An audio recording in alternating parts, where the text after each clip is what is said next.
சிவம் Dubey batting finisher இல்லையா? Fire பவர்னா Chennai தான். ஆ batting fire power இது எடுத்திருக்கலே. ஏன்னா பேட்டிங் ஹெவியா போனது சென்னை எனக்கு தெரிஞ்சு கொஞ்சம் வருஷம் இப்பதான் பண்ணிருக்காங்க. ஃபுல் பேட்டிங் ஹெவி ஒரு 7 வரைக்கும் பேட்டிங்கா டாப் போயிருக்காங்க. டாப் ஃபைவ் நீங்க சொல்ற மாதிரி ஸ்ட்ராங்கா இருக்கு. டாப் ஃபைவ்க்கு அதனால தான் மேல கொடுத்துருக்கோம். நான் வந்து ஃபினிஷர் இல்லாத மாதிரி இருக்கு எனக்கு. அதனாலதான் நான் வந்து ஃபினிஷர் பிளேஸ் கொஞ்சம் எம்எஸ் தோனி டூபே விட பெரிய ஃபினிஷர் வேணுமா? டோனி வந்தா 20வது ஓவர்ல கூட போன ஸ்பின் போட்டாங்க யுவேந்தர் சகால வச்சு போட்டு ஆட்ரிக் விக்கெட்ல எடுத்தாரு. அவர் வந்தாவே யுவராஜ் நிக்க வச்சிருக்கிறாங்க ஸ்பின்னருக்கு. 20வது ஓவரா இருந்தா கூட பரவாயில்ல ஸ்பின் போறன்ட்டு போடுறாங்க எல்லா டீமும் டோனிக்கு. போன வருஷம் சுமாரா ஆனாரு.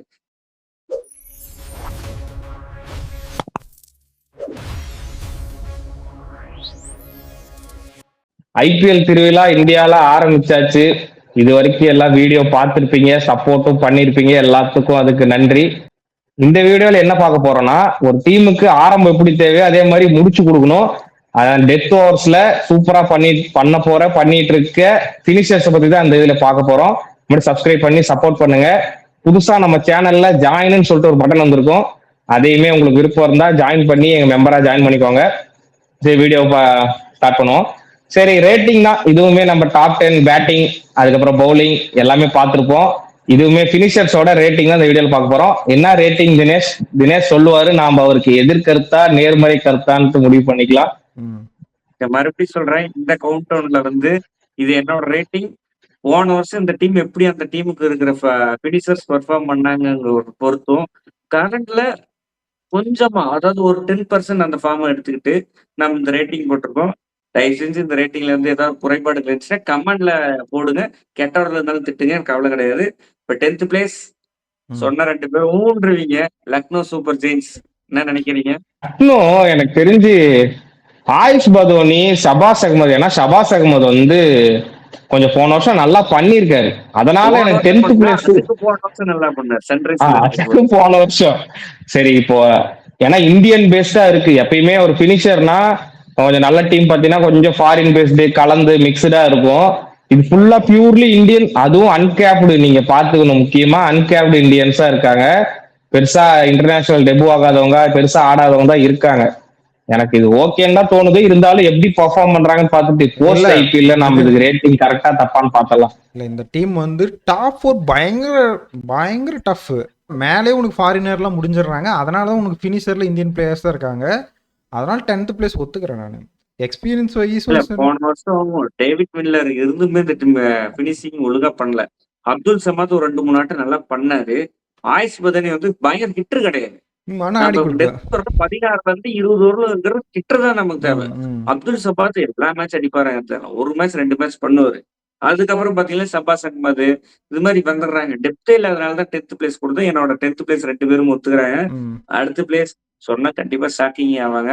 என்னெல்லாம் அடி நடிப்பாங்க. கேகேஆர். என்ன நினைக்கிறீங்க? கேகேஆர் நான் என்ன எப்படி சொல்றது இப்போ? சரி, நீ சுனில் நரேனா நம்ம பினிஷரா நான் சேர்த்துக்கல.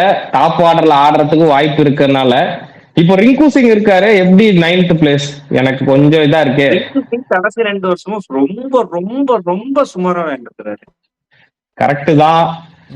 இல்ல, எனக்கு இப்போ ரகுவன்ஷி கீழே வர்றதுனால, மேல வந்து உங்களுக்கு கிரீனி எல்லாம் வந்துட்டனால ரகுவன்ஷி கீழே வர்றதுனால ஓரளவுக்கு கொஞ்சம் நல்லா ஆடிடுவாங்களோன்னு தோணுது. ஒரு 7th தான் ஒத்துக்குவேன். ரகுவன்ஷி கீழே வந்திருந்தா நான் இன்னும் 10th பிளேஸ் கொடுத்து லக்னோக்கு மேல கொடுத்திருப்பேன். ஏன்னா ஒரு மேட்ச் போன வருஷம் 246 லக்னோவோட சேசிங் பண்ணும் போது நல்லா ரகானா இன்னொரு பிளேயர் யாருன்னு தெரியல, அவங்க நல்லா அடிச்சுட்டு இருந்தாங்க. ரகுவன்ஷி வந்து நடுவுல ஒரு கட்டை போட்டாரு பாருங்க, அதுலதான் அந்த மேட்ச் தோத்துச்சு. எனக்கு தெரிஞ்சு இந்த இந்த வருஷம் சுனில் நரேன் வந்து கீழே தான் இறக்க போறாங்க. ஆனா ஃபின் அலனும் டிம் சைஃபர்ட் வந்து ஃபாரின் காம்பினேஷன் 2 பேரும் வந்து ஓப்பனிங் ஆடிடுவாங்க. அப்படி ஆடிட்டா சுனில் நரேன் கீழே இறக்க போறாங்க. ரமன்தீப் சிங்கு, ரிங்கு சிங்கு, அங்கிரீஷ் ரகுவன்சி இப்படிதான் டெத் ஹிட்டிங் இருக்கு. என்ன நினைக்கிறீங்க? என்ன நினைக்கிறேன்னா, மேலே 2 ஃபாரின் ஓப்பனிங் போகாம ரகானே ஓப்பனிங் இறங்கிட்டு Tim Seifert or Finn Allen யாரோ ஒருத்தர் இறக்கிட்டு போவலை இடையில சொருவிட்டா ப்ரோ. இல்ல, அதுதான் நான் இப்ப சொல்ல வந்தேன். ஆடிடுவாங்கல்ல, முசர்பானியை ரீப்ளேஸ்மெண்ட் பண்ணிட்டாங்கல்ல பிசுக்கு பதிலா. இல்ல எனக்கு என்னமோ அது இவங்களோட போயிடுவாங்க நினைக்கிறேன். ஆகாஷ் தீப், வைபவ் அரோரா இவங்களோட போயிடுவாங்க. இந்தியன் பேசர்ஸா போயிட்டு ஆகாஷ் உங்களுக்கு தீப் பேட்டிங் ஃபயரா கொடுப்பாங்க. இழுத்து விட்டுருவாங்க ப்ரோ. ஒரு மேட்ச் கூட கேட்காது ஜெயிக்க மாட்டாங்க. ரொம்ப டஃபா இருக்கும். ஆகாஷ் தீப், கார்த்திக் தியாகி, உம்ரான் மலிக்கோட எல்லாம் போயிட்டு ரொம்ப டஃபா இருக்கு ப்ரோ. நீங்க லக்னோல இருக்கிற பவுலிங் வேற ஆப்ஷன் கிடையாது உங்களுக்கு. கேகேஆரோட அந்த பவுலிங் லைன் அப் சொன்னீங்கன்னா நம்பிக்கை சுத்தமா கிடையாது எனக்கு. அதனாலதான் பிளஸிங் முஸ்ரபானி ஆடிடுவாங்களோன்னு தோணுது. ஆடிட்டு மேல வந்து டிம் சைபட்டு ஃபின்னேலன்னு ப்ரோ. அப்படியுமே பார்த்தா கேம் கிரீன் இருக்கிறாரு. அப்புறமேட்டுக்கு வந்து சுனில் நாராயணன் இருக்கிறாரு. 3 ஃபாரின் ஸ்லைட் கன்ஃபார்ம். பின்னலன்னா சைஃபட்டா யாரோ ஒருத்தர் ஆடினாலும் கீழே ஃபாஸ்ட் பவுலர் பிளஸிங் முஸ்ரபானி ஆடியாகும். இல்லைன்னா தான் ராமன் போல் ஆடுவாங்க. ராமன் போல் ஆனாலுமே ஐபிஎல் ப்ரூவன் கிடையாது. எந்த மேட்ச்மே அவர் ஜெயிச்சு கொடுத்ததா ஜெயிச்சு குடிக்கலன்னா பக்கத்துல கூட்டு போயிருக்காருல. ஆர்ஆருக்கு ஆடி இருக்காரு அவரு. பாப்பா இருந்தாலுமே ராமன் பெருசா பெர்ஃபார்ம் பண்ணல. ஆனா அவங்களுக்கு வேற ஆப்ஷன் கிடையாது இந்த வருஷம். என்ன பண்ண போறாங்கன்னு பாப்போம். இன்கேஸ் நான் வந்து ஓகே தான். இன்கேஸ் ராமன் பவல் ஆடினாங்கன்னா இன்னும் ஒரு பாயிண்ட் மேல கொடுப்பேன். ஆட முடியாது இந்த இது ஓகே தான். நீங்க கேகேஆர் வந்து ஜேசன் ஹோல்டர் போய் தான் பெட்டரா இருந்திருக்குமோ இன்னைக்கு. ஆமா, ஜேசன் ஹோல்டர் போயிருந்தா உங்களுக்கு இந்த ரோமன் பவல் ஸ்லாட்ல அப்படியே ஜேசன் ஹோல்டர் போட்டீங்கன்னா அவர் ஈஸியா பினிஷ் பண்ணுவாரு, பவுலிங்கும் போடுவாரு. சூப்பரா இருக்கு. யோசிக்கிறாங்க ஏசன் ஸ்ட்ராட்டஜி தப்பா பண்ணிட்டாங்க. அன்னைக்கு நல்லா இருந்துச்சு 15-10 எடுக்கும் போது. இன்னைக்கு 2 பேரும் இல்லாத போது கண்ணை குத்திச்சு. அவ்வளவுதான். சரி, 8th பிளேஸ் ஆர்ஆர் தான். சிங்க குட்டி இங்க இருக்கிற சிங்க குட்டி அங்க போயிருக்கு. ஆர்ஆருக்கு. ஆர்ஆர் தான். என்ன நினைக்கிறீங்க? கரெக்ட் தான். கரெக்ட். இங்க பாரு, த்ரூ ஜோரல் நீ பினிஷர் லிஸ்ட்ல எழுதுனா அங்கேயே டீம் முடிஞ்சதுன்னு நினைச்சுக்கோ. எத்தனை 2 மேட்ச் தோக்க ஒரு மேட்ச் நீ உனக்கு ஞாபகம் போன சீசன் ஃபுல்லா தோக்கடிச்சது த்ரூ ஜோரல் தான். ஹெட்மயர் கூட ஹெட்மயர் அடிச்சாரு. த்ரூ ஜோரல் மேட்ச முடிச்சு வச்சாரு. நீ என்ன நம்ம ஜெயிக்க வைக்கிற அப்படின்னு போர் அடிக்க அந்த சைட் போர் அடிச்சிட்டு இருந்து இவர் சிங்கிளா ஓடிட்டு இருந்தாரு. அதனால நீ எனக்கு கேட்டேன்னா த்ரூ ஜோரல்ல கொண்டு வந்துட்டுனாவே நான் கொண்டாந்து 10th பிளேஸ்ல வச்சிருப்பேன். எனக்கு தெரிஞ்சு இந்த 9th பிளேஸ் கொடுத்துருக்கலாம். இப்பதான் தோணுது அதுலயாவது அடிப்பாங்கன்னு ஒரு நம்பிக்கை இருக்கு. என்னங்க உங்களுக்கு 2 பால்ல 10 ரன் அடிச்சு கொடுத்த ஜடேஜா இருக்காரு. அதுதான் மேல கொடுத்தேன். அதனாலதான் கடைசி 2 பால்ல 10 ரன் அடிச்சு கொடுத்து பேரை பார்த்தோன்னே இல்ல பேரை பார்த்தோன்னே மனசு கஷ்டமா இருக்கு. அதனால சொன்னேன். சொல்லு. அதான் இப்போ ஜடேஜாக்கே இப்படி பண்றீங்க. 2 பால்ல உங்களுக்கு 10 ரன் அடிச்சு கப்பு ஜெயிச்சு கொடுத்தாரு. இல்ல த்ரூ ஜோரல் சொன்னனால 9th இடத்த கொடுத்தேன். ஜடேஜா பேர் கீழே இருக்குன்னு பார்த்தனால இன்னும் பாக்கல. தலைவர் இருக்கான் மேல கூட இன்னும் ஒரு அம்னீஷியாலே இருக்காரு. சென்னையில இருக்காருன்னு நினைச்சிட்டு இருக்காரு. ஓகே, இது எனக்கு ஓகே தான். பெருசா ஒண்ணும் இல்ல. இப்போ இந்த த்ரூ ஜோரல் எப்படி ஆட போறாரு? இன்கேஸ் ஜடேஜா, த்ரூ ஜோரல், சாம் கரன் 3 பேருமே சூப்பரா ஆடிட்டாங்கன்னா இது ஆக்சுவலா நம்ம இன்னும் கொஞ்சம் மேலே கொடுக்கலாம். காரணம் சொல்றது மட்டும் நீங்க வந்து ஒரு ஐடியாலஜி போயிடாது ப்ரோ. இப்ப வந்து 14 ஓவருக்கு 120 ரன்னு 4 விக்கெட் போயிருச்சு. 6 ஓவருக்கு 90 ரன் அடிக்கணும். எனக்கு என்னமோ இந்த பேட்டிங் லைன் துருஜுரன், சாம் கரன், ரவீந்திர ஜடேஜா இவங்களை வச்சுக்கிட்டு அந்த 6 ஓவர் 90 ரன் அடிக்க முடியுமா? எனக்கு த்ரூ ஜோரல் எடுத்துட்டு அந்த இடத்துல வேற அவங்களுக்கு பேக்கப் யாரு இருக்குன்னு யாருமே இல்ல. யாருமே கிடையாது. ஒரே ஆப்ஷன்ஸ் சுபம் துபே மட்டும் தான். அவரும் இம்பாக்ட்ல வந்துருவாரு. இல்ல நீங்க த்ரூ ஜோரல் எடுத்துட்டீங்கன்னா விக்கெட் கீப்பர்ல இந்தியனே கிடையாது. அவர் ரவி சிங்னு ஒருத்தர் எடுத்து வச்சிருக்காங்க. அவரு புதுசு யூபி சேர்ந்தவர். அது இல்லைன்னா நீ பிரிட்டோரியஸும் டெவான் ஃபெராரியா தான் ஆடி ஆகணும். இப்போ இது எந்த மாதிரி ஆப்ஷன் வரும்னே தெரியல. டெவான் ஃபெராரியா ஆடினா இன்னும் கொஞ்சம் டெப்த் இருக்கும். உனக்கு ஃபினிஷிங் ரோல் கரெக்ட்டா இருக்கும்ல. இல்ல எனக்கு இந்த பினிஷர் லைனை பார்க்கும்போது தான் தெரியுது. கடைசியா ஒரு 3 பேட்ஸ்மேனுமே 6 அடிக்கிற கெப்பாசிட்டி கம்மி. அதெல்லாம் டெவான் ஃபெராரியாவை ஆடிடுவாங்களே உள்ள. சாம் கரனுக்கு பதிலா இல்ல, சாம் கரனே ஆடி டெவான் ஃபெராரியா ஆடிடுவாங்க. நீங்க என்னதான் சொன்னாலுமே ஒண்ணுதான் அடி ஆகணும். சாம் கரன் பவுலர்னு நினைச்சிட்டு போவாங்க. நீங்க என்னதான் சொன்னாலுமே 18 கோடி 16 கோடி எடுத்து துரு ஜோரல் எடுத்து வச்சிருக்காங்க. துரு ஜோரல் தான் பிராமினன்ட் விக்கெட் கீப்பர். அதனால துரு ஜோரல் மாத்துறதுக்கு வாய்ப்பே கிடையாது. 18 கோடி ஆமா, ரீடைன் வேற பண்ணிருக்காங்க. அதனால துரு ஜோரல் மாத்த வாய்ப்பு இல்ல. சரி, ரியான் பராக் இன்னும் கொஞ்சம் கீழே ஆடலாம்ல. ரியான் பராக் மேல, ஏன்னா இப்ப கீழே தான் ஆடி ஆகணும். மேலதான் ஆடுவார். ஏன்னா ஹெட்மேர் நம்பர் 3ல சூப்பரா பண்ணிருக்காரு. இல்ல நம்பர் 3 ஹெட்மேர் பண்ணிட்டு நம்பர் 4 த்ரூ ஜோர்ஜ், சாரி ஆமா அப்படி கூட ரியான் பராக் ஆடினா சூப்பர் டீம். நான் இன்னொன்னு சொல்றேன், ஆமா இந்த ஹெட்மேயரை மட்டும் கீழே இருக்காம மேல இருக்கணும். வேர்ல்டு கப்ல பண்ண மாதிரி கீழே இருந்தாருன்னா ஒரு கேம் கிடையாது. கீழே ஆடுற கேம் நம்ம இத்தனை நாளா பார்த்த ஹெட்மேருக்கு இப்ப பாக்குற ஹெட்மேருக்கு வித்தியாசம் என்னன்னா, இன்னிங்ஸ் கன்சாலிடேட் பண்ணி பயங்கரமா நல்லா அடிக்கிறாரு. ரூஸ் பல்லாம் வந்து வெளியே அடிச்சிடுறாரு, யோசிக்கிறதே கிடையாது. அது மாதிரி பேட்ஸ்மேன் டாப் 3ல ஆட வைக்கிறதே பரவாயில்ல. மறுபடியும் நான் இந்த டீம் பினிஷர் இல்ல, நான் வந்து சாம் கரன், டெனாவன் ஃபெரர் நம்ப மாட்டேன் அப்படின்னு சொல்லிட்டு ஹெட்மேர் ஆனால அது ரொம்ப தப்பா இருக்கும். 2 பேரும் ரேங்கிங் ஒத்துக்கிறீங்க லைட்டு? ஒத்துக்கிறேன். ஓகே தான். அந்த ரியான் பராக் கீழே இறங்கினார்னா, ரியான் பராக்கும் கீழே இறங்கி டெவான் ஃபெரேராவும் ஆடினார்னா இன்னும் கொஞ்சம் மேலே கொடுக்கலாம். நல்ல டீம் தான் ஆடுறதுக்கு. ஏன்னா உங்களுக்கு மேல 2-3 பேட்ஸ்மேனே இந்த இன்னிங்ஸ் பில்ட் பண்ணி கொடுத்துருவாங்கன்றதுக்காக கீழே கொஞ்சம் சமாளிக்கிறதுக்கு கரெக்டா இருக்கும். இப்போதைக்கு ஓகே தான். கேப்டன் ரியான் பராக் என்ன பண்றாருன்னு தெரியல, பாப்போம். சரி okay. Next 7th place Gujarat Titans. GT நீ இதுக்கு சைடா 8 கொடுத்துருக்கலாம். இல்ல 8 9 குஜராத் நீ நம்பவே கூடாது. ராகுல் திரிபாட்டியா, ரஷீத் கான், மேஜிக்னா என்ன பார்க்கணும்? கிரிக்கெட்ல மேஜிக் பார்க்கணும்னா மேஜிக் வாசர் தான் நான் 7th பிளேஸ் கொடுத்தேன், இல்ல 10th பிளேஸ் கொடுத்திருப்பேன். என்னங்க ஷாருக் கான் யாருமே கருதவே மாட்டேங்குது. இல்ல மேஜிக்னா என்னன்னா பண்ணி ஒரு வாட்டி பண்ணி காட்டுறது இல்ல, வருஷம் பண்ணி காட்டுறது. உனக்கு பண்ணி காமிச்சிட்டு தான் இருக்காங்க. நானா தான் இன்னும் கொஞ்சம் மிஸ்ஸிங். இந்த வருஷம் ஃபுல்லா போயிருன்னு நினைக்கிறேன். இல்ல சொல்றேன், போன வருஷம் கொஞ்சம் ஏமாந்துட்டாங்க. உண்மையும் அதுதான் சொல்லணும். மேல அடிக்கிச்சு தருவாங்க, கொஞ்சம் எல்லாம் ஏமாந்து அதெல்லாம் விட்டுட்டாங்க. முடியல சொதப்பி ஷாருக் கான் இந்த வருஷமும் அதே தப்பு பண்ணிட்டு தானே வந்திருக்காங்க. அதுதான் இந்த வாட்டி என்ன நினைச்சிட்டாங்க, போன வருஷத்துல தான் மந்திரம் மிஸ் ஆயிருச்சு, இந்த வாட்டி அப்படிலாம் இல்ல, மந்திரம் போட்டா நடக்கும், எல்லாம் மறந்துடுவாங்க அடிச்சதெல்லாம். ப்ரோ எனக்கு தெரிஞ்சு திவாத்திய ரொம்ப ரொம்ப மோசமா யூஸ் பண்றாங்க ப்ரோ. அது வேணா இறக்குறாங்க. அதுதான் நானும் சொல்றேன், திரிபாட்டியா ரொம்ப மோசமா யூஸ் பண்றாங்க. ஏன் அவனும் பிளேயர் தான், கடைசியா அவனும் பவுலருக்கும் வச்சுக்க மாட்டேன். லெக் ஸ்பின் சூப்பரா போட்டுட்டு இருந்த, ஒரு 2 ஓவர் போட்டா ஒரு 22 ரன் கொடுப்பாரு. உனக்கு பவுலிங் தள்ளுறதா வைக்கணும், அப்படியும் பண்ண மாட்டேங்கிற. சரி ஒரு 12வது ஓவர் 14வது கொடுத்தினாச்சு அவன் அடுத்த இந்தியா டீமுக்கு ஏதாவது இப்படி அடிக்கிறவனே ஒரு இந்தியா டீமுக்கு அது ரிங்கு சிங் பதிலாக ஏதோ ஒன்று பண்ணுவான்னு பார்த்தா, நீ கடைசி ஒரு ஓவருக்கு தான் இறக்குவேன், அதுவும் ரஷீத் கான் கூட மேல இறக்குவேன், நான் இவனை கடைசி ஓவர் மட்டும் தான் இறக்குவேன்னு நிக்க வச்சுட்டு இருந்தா நம்ம என்ன பண்றது? நாம பேசின இல்ல ஷாருக்கான் நீங்க சொன்னீங்க, நான் அன்னைக்கு சொன்னது இன்னைக்கு சொல்றேன். ஷாருக்கான ஜிடி மட்டும் தக்க வைக்காம இருந்தாங்களா அவர் அன்சோல்டா போயிருப்பாரு.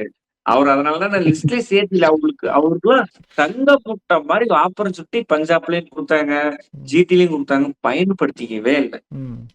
தமிழ்நாட்டுல வந்து இல்ல அவருக்கு பயன்படுத்திக்காத பிளேயர் அவர் ஒருத்தர் தான்.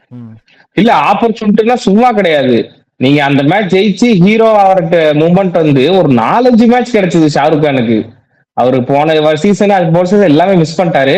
சரி நம்ம நிறைய பேசணும், போன இதுல பேசின ஹோல்டர் இதுல இருக்காரு, ஆட முடியுமா, ஆடுனா நான் இதுக்கு இதை ஒத்துக்குவேன், இல்லைன்னா நான் கீழே தான் கொடுப்பேன். நான் இன்னும் கீழே கொடுத்துருவேன் இந்த ரேங்கிங். ஹோல்டர் எங்க கொண்டாந்து உள்ள சேர்த்து பிளிப்ஸுக்கு பதிலா எடுத்தீங்கன்னா எங்க போறது?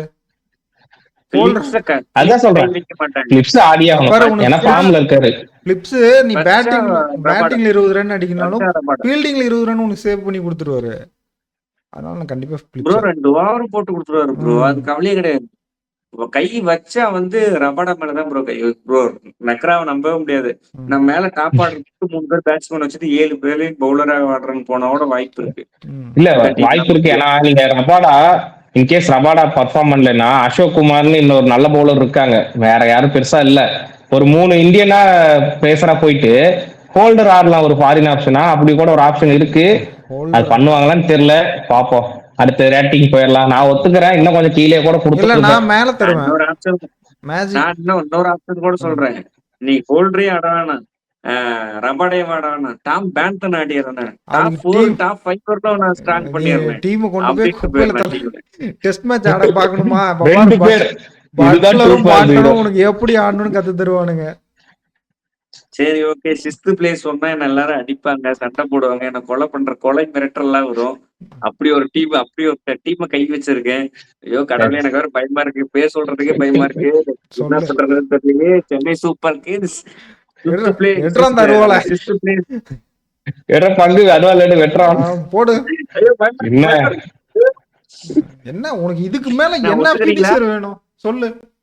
சிவம் துபே பேட்டிங் finisher ஃபயர் இல்லையா? பவர்னா சென்னை தான். ஆ, பேட்டிங் ஃபயர் பவர் இது எடுத்திருக்கலே. ஏன்னா பேட்டிங் ஹெவியா போனது சென்னை எனக்கு தெரிஞ்சு கொஞ்சம் வருஷம் இப்பதான் பண்ணிருக்காங்க. ஃபுல் பேட்டிங் ஹெவி ஒரு 7 வரைக்கும் பேட்டிங்கா டாப் போயிருக்காங்க. டாப் 5 நீங்க சொல்ற மாதிரி ஸ்ட்ராங்கா இருக்கு. டாப் 5க்கு அதனால தான் மேல கொடுத்துருக்கோம். நான் வந்து ஃபினிஷர் இல்லாத மாதிரி இருக்கு எனக்கு. அதனாலதான் நான் வந்து Finisher பிளேஸ் கொஞ்சம் கீழ எம்எஸ் போட்டேன். தோனி டூபே விட பெரிய பினிஷர் வேணுமா? உனக்கு எம்எஸ் தோனி ஒரு ப்ரோ பேர் இருக்கு டுபே தெரியுமா? 5லயே வராரு ப்ரோ. டுபே 5லயே வராரு.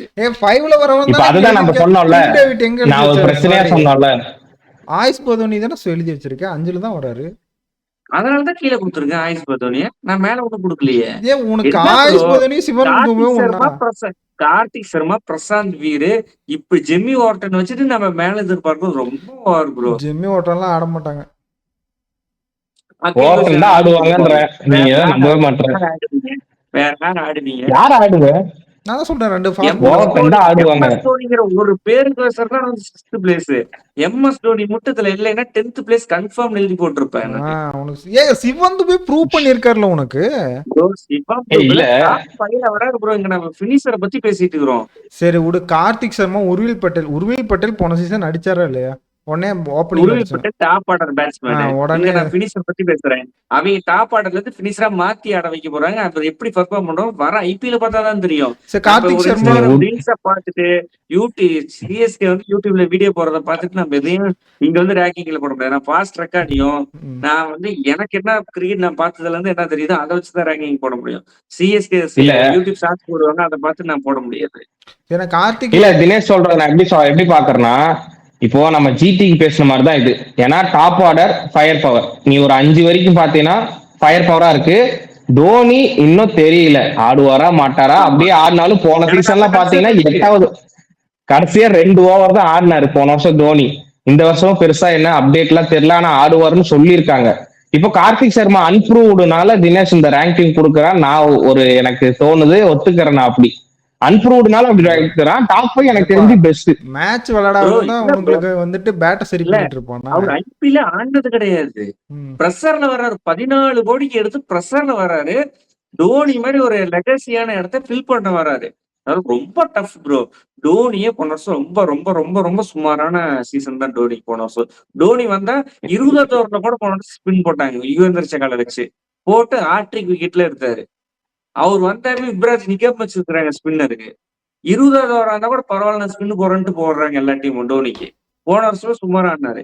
இந்த வருஷம் பாத்தீங்கன்னா எக்ஸ்பீரியன்ஸ் பிளேயர் எல்லாம் தூக்கிட்டு சடேஜா அஸ்வின் எல்லாம் தூக்கிட்டு இந்த வருஷம் வேற உருவில் பட்டேல், கார்த்திக் சர்மா, பிரசாந்த் வீரு, அப்படி இல்லை ஜெம்மி வார்டன், அகில் ஹுசேன் இதை விட்டா வேற பிளேயர்ஸ் உள்ள வர்றதுக்கான வாய்ப்பு இல்லை. Maybe surprise.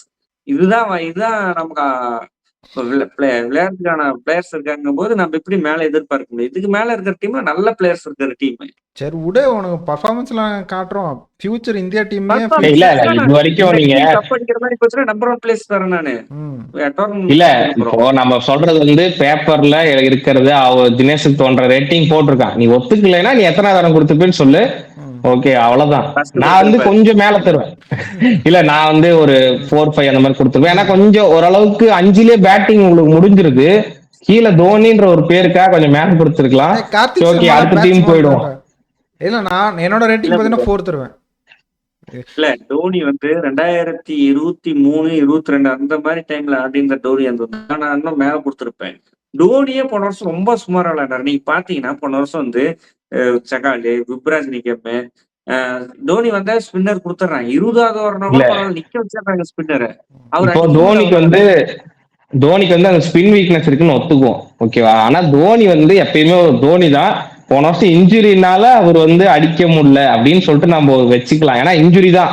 போன டைம் அவருக்கு பெருசா அந்த இதுல நீல வந்து அதாவது முட்டியில வந்து பேண்டேஜ் அந்த இதெல்லாம் வச்சுட்டு தான் இருந்தாரு. அதனால நம்ம நெக்ஸ்ட் ரேட்டிங் போயிடுவோம். அடுத்த ரேட்டிங் யாரு?